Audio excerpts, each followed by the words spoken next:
IT కంపెనీలు ఇతర పరిశ్రమలకు జరుగుతున్న భూ కేటాయింపులు, ముఖ్యంగా విశాఖపట్నంలో జరుగుతున్న భూ కేటాయింపులు అయితే మాత్రం చాలా విమర్శలకు దారి తీస్తుంది అధ్యక్ష.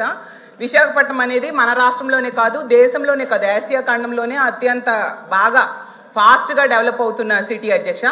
అక్కడ రూపాయికి కనీసం పప్పు బెల్లాలు రావు అధ్యక్ష, కనీసం శనగలు కూడా రావు అధ్యక్ష, రూపాయికి టీ కూడా వైజాగ్లో రాదు అధ్యక్ష. అలాంటిది వైజాగ్లో వందల వేల కోట్ల రూపాయల విలువైన భూముల్ని అయితే మాత్రం చాలా డెడ్ చీప్గా ఇచ్చేస్తూ ఉండే పరిస్థితి అయితే మనం చూస్తున్నాం అధ్యక్ష.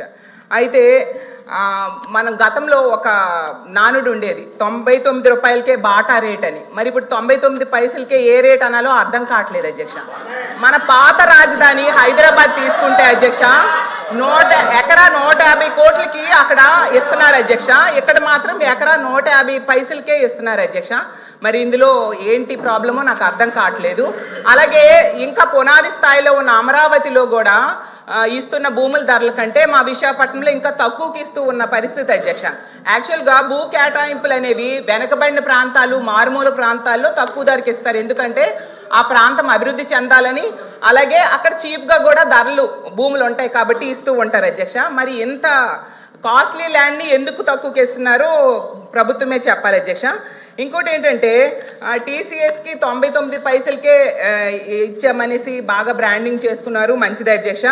అయితే టీసీఎస్ అంతకి ఇవ్వాలని డిమాండ్ చేసిందా లేదా ప్రభుత్వమే ఆఫర్ చేసిందా తెలియదు కానీ అధ్యక్ష, ఐటీ కంపెనీలకు ఇస్తామని చెప్పి రియల్ ఎస్టేట్ కంపెనీలకు అయితే భూములు అత్యంత తక్కువ ధరలకైతే ఇచ్చేస్తున్నారు అధ్యక్ష.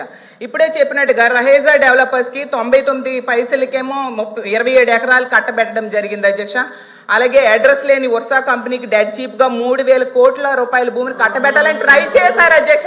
మాట్లాడనివ్వండి మంత్రి గారు ప్లీజ్. వన్ సెకండ్ అధ్యక్ష, మళ్ళీ నేను ప్రశ్నిస్తున్నా. నేను 5 కంపెనీలని చెప్పాను అధ్యక్ష. 6వ కంపెనీ పేరు మేడం గారు ప్రస్తావించారు, ఆధారాలు పెట్టమని హౌస్ ఆరోపణలు చేసి బయటకు వెళ్తాను. మేడం గారిని ఇప్పుడు ఆధారాలు పెట్టమని లేటెస్ట్ చేస్తూ విత్డ్రా ది స్టేట్మెంట్ అధ్యక్ష. అంతేగాని ఉర్సాక్ మేము ల్యాండ్ ఎక్కడ ఇచ్చావు అధ్యక్ష? వీఆర్ నాట్ గివెన్, మేము ఇవ్వలేదు అధ్యక్ష. చాలా స్పష్టంగా నేను చెప్పాను, 5 కంపెనీలకే ఇచ్చానని చెప్పాను. ఒరిస్సాకి నేను ల్యాండ్ ఇచ్చానని మేడం గారు నిరూపిస్తే no problem, I will withdraw my statement. లేదంటే మేడం గారు స్టేట్మెంట్ విత్డ్రా చేయాలి, లేదంటే ఏదో ఆరోపణ చేసి మేము బయటకు వెళ్ళి తలపించడం మేము ఒప్పుకోవడానికి సిద్ధంగా లేదు. We are not willing to take that. ఒరిస్సాకి అంటున్నారు అధ్యక్ష, దయచేసి కరెక్ట్ కాదు అధ్యక్ష. మేడం గారి వివరాలు ప్రజల ముందర పెట్టమని కోరుతున్నాను అధ్యక్ష.